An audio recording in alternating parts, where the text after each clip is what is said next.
Yo le pido a la doctora Lourdes Miranda Rivas que me acompañe mientras la presento. Bueno, la doctora es especialista en medicina interna del Instituto Salvadoreño del Seguro Social y de la Universidad del Salvador. Tiene una subespecialidad en hematología clínica del Instituto Salvadoreño del Seguro Social también, un máster en investigación.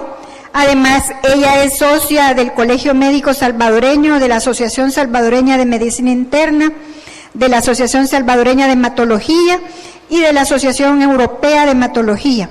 Actualmente la doctora está laborando en el Hospital de Oncología del Instituto Salvadoreño del Seguro Social.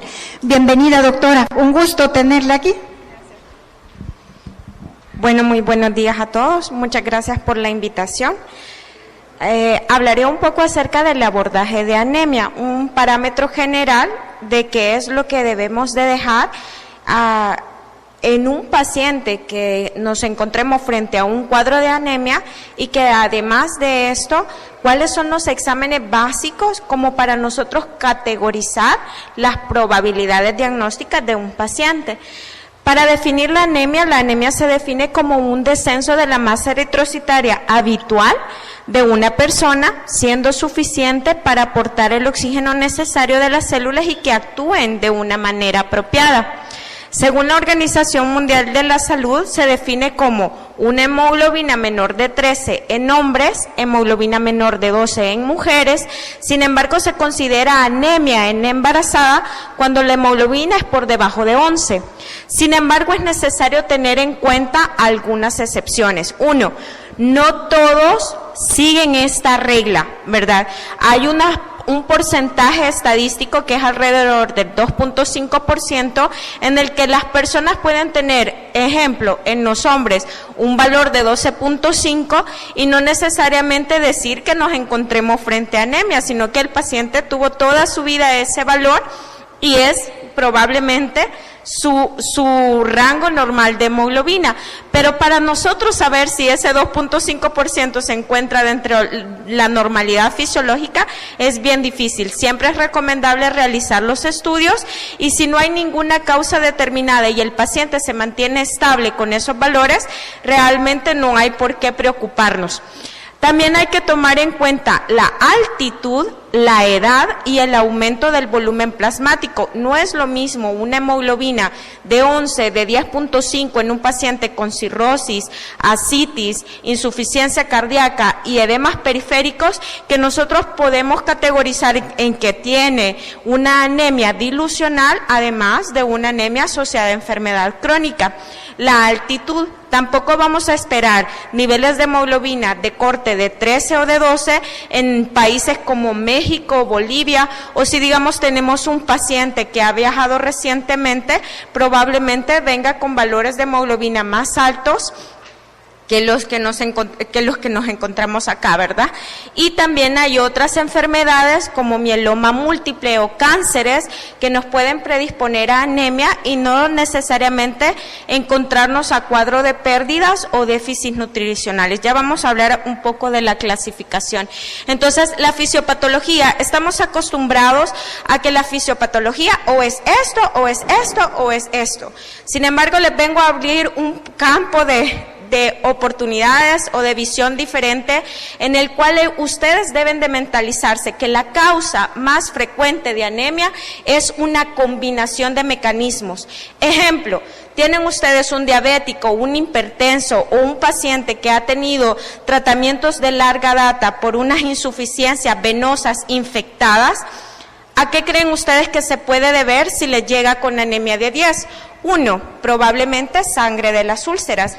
2, es diabético, hipertenso, descompensado, obeso, no le va a estar absorbiendo una cantidad de hierro adecuada. Si bien no tenga pérdidas, pero no va a estar absorbiendo el hierro de una manera eficiente. Y 3, la inflamación crónica también hace de que el hecho o el uso del hierro se vea afectado. Entonces, no absorbe, no lo utiliza bien y pierde por las úlceras que él mantiene crónicamente infectadas. Además, hay antibióticos que interfieren en el metabolismo del hierro y la absorción del hierro. Entonces, este paciente lo categorizan como una sola cosa o realmente es la combinación de muchos factores. Otro ejemplo, tienen una paciente que tiene pérdidas crónicas asociadas a gastritis crónica por Helicobacter pylori. La enfermedad por Helicobacter pylori, que es de las cosas más frecuentes que nosotros tenemos, no solamente va a tener pérdidas crónicas, sino que la inflamación crónica gástrica va a alterar la absorción del hierro. Por eso muchos llegan, pero usted no está perdiendo, usted tiene sangre en heces negativa, sí, pero la absorción del hierro se ve alterada. Entonces, esta es otra de las causas o combinaciones de mecanismos por los cuales pueden perpetuar los cuadros de anemia. Entonces, son 3 principales: deficiencia en la producción, pérdidas, destrucción, pero lo más frecuente, lo más relevante es una combinación de mecanismos. ¿Cuáles? Deficiencia en su producción y pérdidas. Deficiencia de la producción puede ser por alteraciones de los mecanismos de los oligoelementos como hierro, cianocobalamina o complejo B y el ácido fólico, y las pérdidas como sangrados gastrointestinales, ya sean agudos o crónicos, en mayor medida o en menor medida, y la destrucción, que es asociado a hemólisis, pero los cuadros de hemólisis son menos del 10% de las causas de anemia, si no es que mucho menos, y solo es en algunos casos puntuales. Entonces, ¿cuál es el estudio inicial que nosotros debemos implementar en un paciente con sospecha de anemia? Primero es la historia clínica y la exploración física. No dejemos de lado la clínica. El 70% del diagnóstico lo va a establecer una historia clínica y una exploración física adecuada. Ustedes pueden dirigir los exámenes más apropiados y más adecuados estableciendo una historia clínica y una exploración física adecuada. El hemograma completo con morfología del glóbulo rojo. ¿Cómo saber la morfología? Uno, por un frotis de sangre periférica, nivel de reticulocitos y los índices de Winthrop o los volúmenes, ¿verdad?, que nosotros normalmente conocemos. En cuanto al estudio inicial, como mencioné, los reticulocitos son muy importantes. Ustedes deben de clasificar a una anemia si es regenerativa o hiporregenerativa o arregenerativa. ¿Por qué? Si el cuerpo no tiene los sustratos suficientes, no va a producir glóbulos rojos jóvenes para poder salir y compensar esta anemia.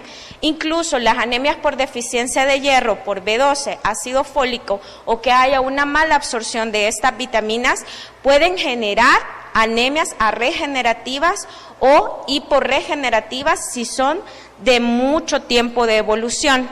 Las hiperregenerativas o regenerativas son en el caso de una hemólisis aguda o de pérdidas sanguíneas agudas, ¿verdad?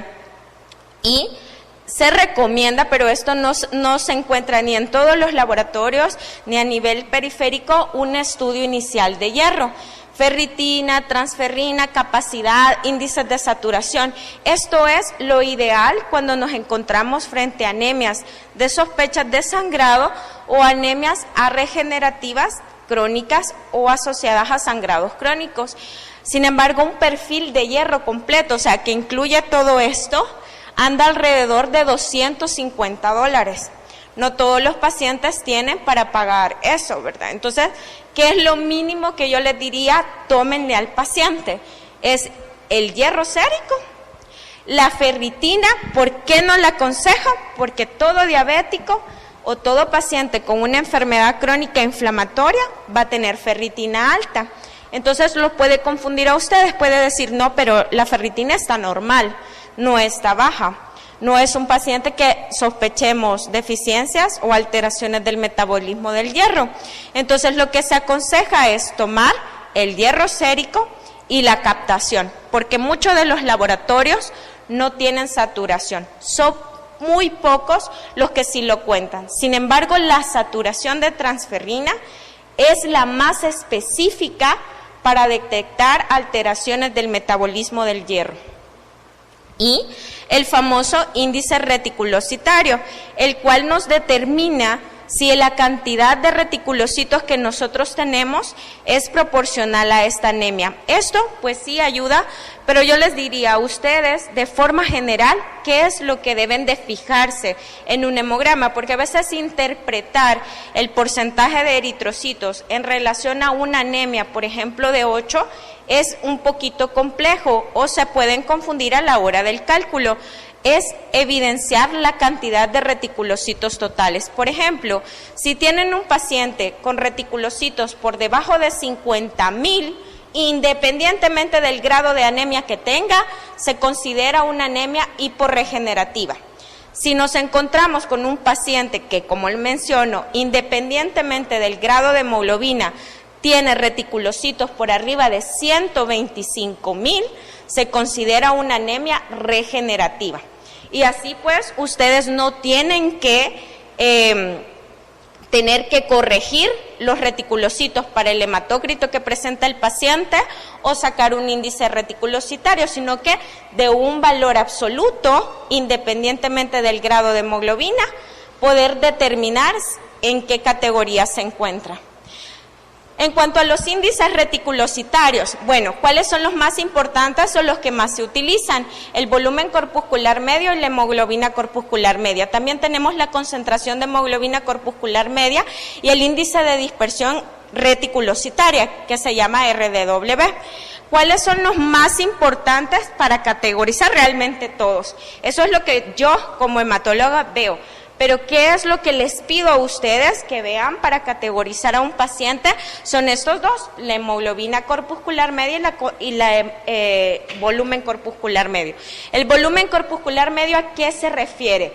Al promedio de tamaño, por eso sale así, midiéndose el glóbulo rojo del glóbulo rojo.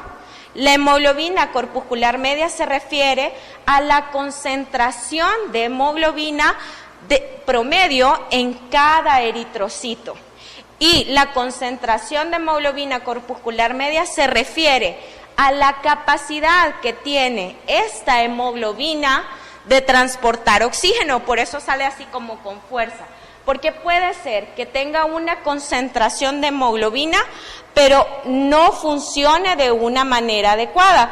Y esto nos puede orientar, por lo menos en el caso de que yo vea que no sea proporcional a enfermedades hereditarias, anemias hereditarias, por ejemplo, eferocitosis, leptocitosis, talasemias, ¿verdad? Pero esto, como les digo, es un poquito más complejo y el índice de dispersión eritrocitaria se refiere a la curva de dispersión o los diferentes tamaños que tiene el glóbulo rojo durante la circulación.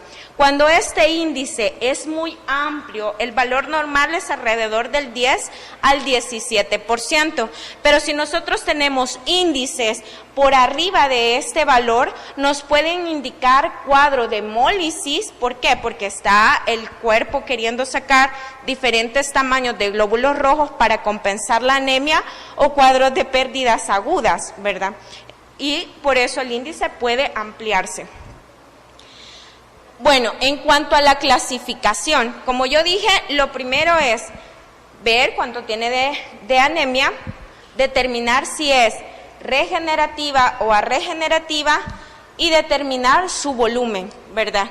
Si nosotros determinamos, según la clasificación, en relación a los volúmenes, nos encontramos en causas normocíticas, causas microcíticas y macrocíticas y los diferentes cortes.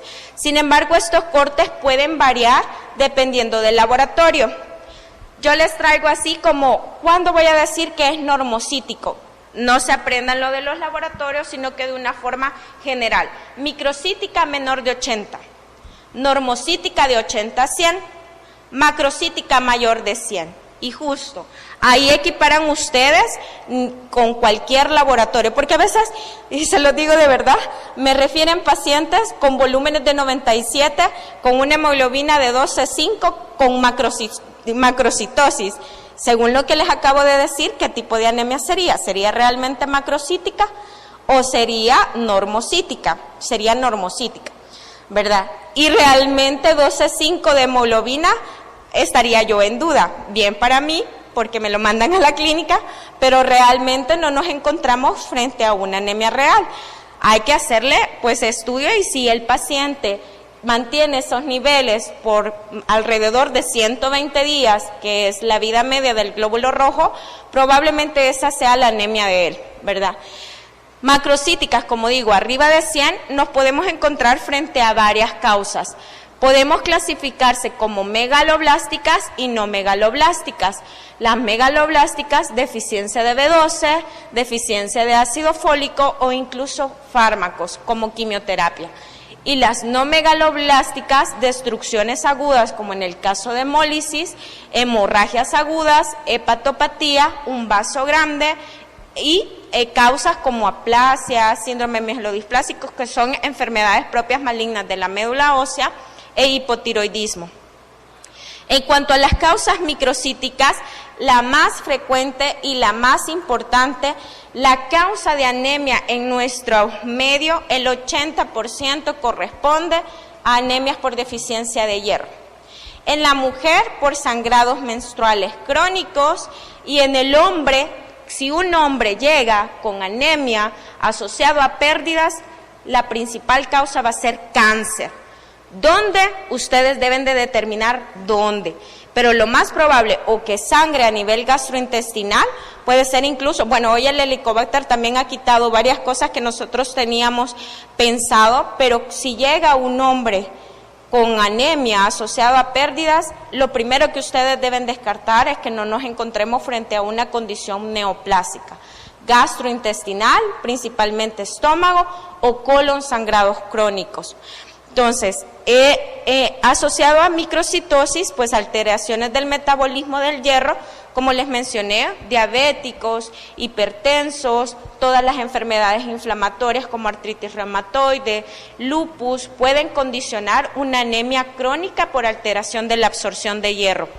Talasemia es poco frecuente en nuestro país. A nivel de Centroamérica, menos del 0.5% de las anemias crónicas microcíticas es asociada a talasemia. Intoxicación por plomo, que también es raro, y deficiencias enzimáticas como déficit de la glucosa 6-fosfatro-deshidrogenasa. Tanto las talasemias como estos déficits enzimáticos son más frecuentes a nivel mediterráneo, pero ustedes saben que nuestra población es una población de mezcla de etnias, entonces sí hay en nuestro país.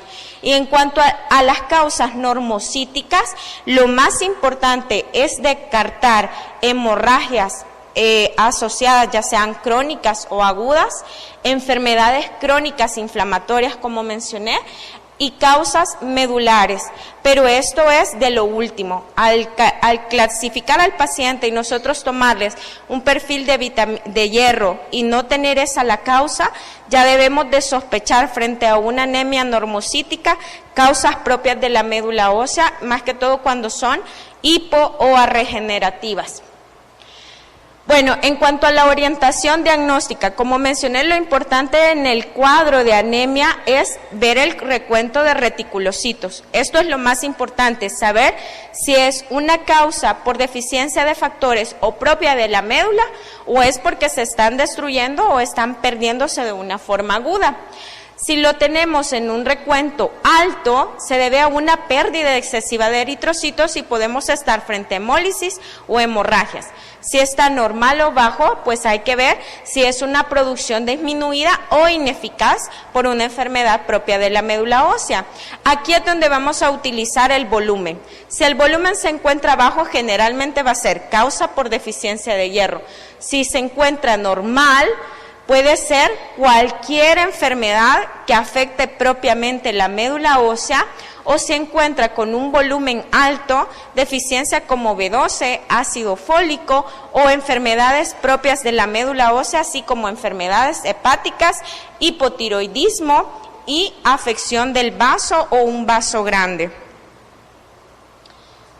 Siempre continuando con la clasificación, pues en lo que yo mencioné de cuando el glóbulo rojo o es A regenerativa o hiporregenerativa, se va a categorizar como en 3 divisiones principales. 1, infiltración tumoral. No solamente las enfermedades propias de la médula ósea pueden condicionar anemias hiporregenerativas crónicas.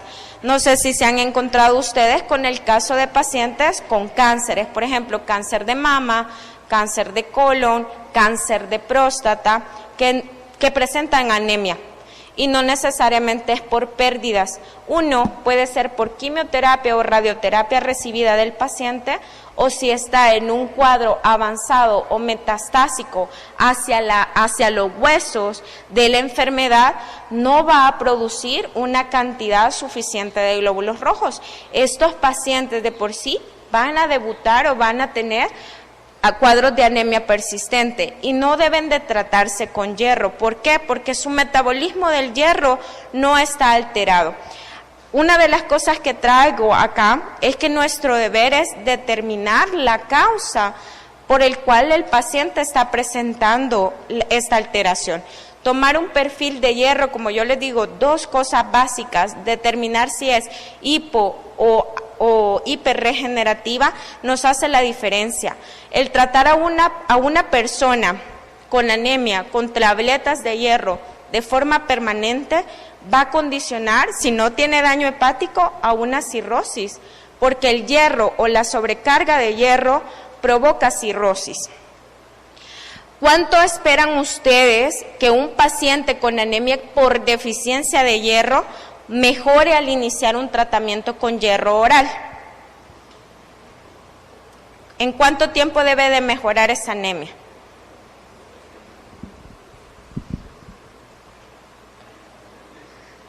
No, al mes ya debe de haber subido 1.5 gramos. Entonces, si realmente es por deficiencia de hierro y usted empieza a suplir la deficiencia de hierro, esa anemia mejora a las 4 semanas. Si no es por deficiencia de hierro, ustedes van a tratar los 6 meses, 7 meses, 8 meses, 10 meses, un año y no va a mejorar. Otra cosa, lo importante es identificar si hay pérdidas, porque de nada sirve que ustedes estén supliendo el hierro con una pérdida constante. O tampoco si hay alteración en la absorción intestinal del hierro.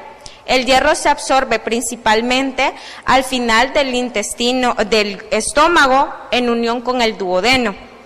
Si hay una úlcera, si hay infección por Helicobacter pylori, aunque ustedes estén tratando con hierro, la absorción del hierro no se va a dar, porque una mucosa gástrica alterada no va a permitir la absorción del hierro.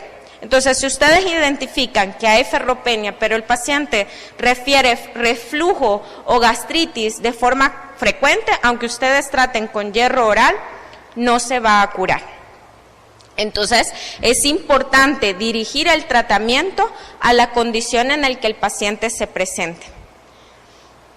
En cuanto a las deficiencias y o trastornos metabólicos, pues esto es bastante importante porque pueden haber anomalías en cuanto a la maduración del hierro. Si hay deficiencia de hierro, deficiencia de ácido fólico o deficiencia de B12, como les digo, el paciente no se va a presentar. Si, digamos, tiene una inflamación crónica, se lo digo así, un paciente con una inflamación crónica del estómago que ha tenido infección por Helicobacter desde hace 2 años, hay pacientes que se presentan así, que aunque reciben un tratamiento, persisten con la infección, persisten con la enfermedad o tienen úlceras gástricas múltiples. Estos pacientes a los 2 años no solamente van a hacer la deficiencia de hierro, van a tener deficiencias combinadas de B12 y de hierro. Entonces hay que unir todo el contexto del paciente y monitorizar también estos niveles, porque puede ser que en un inicio no tenga deficiencia de B12, pero a los 2 años de padecer de múltiples infecciones o de una inflamación crónica pueda ser deficiencia de otras vitaminas. Y factores como la eritropoyetina, esto es importante como en el cuadro de los pacientes con enfermedad renal.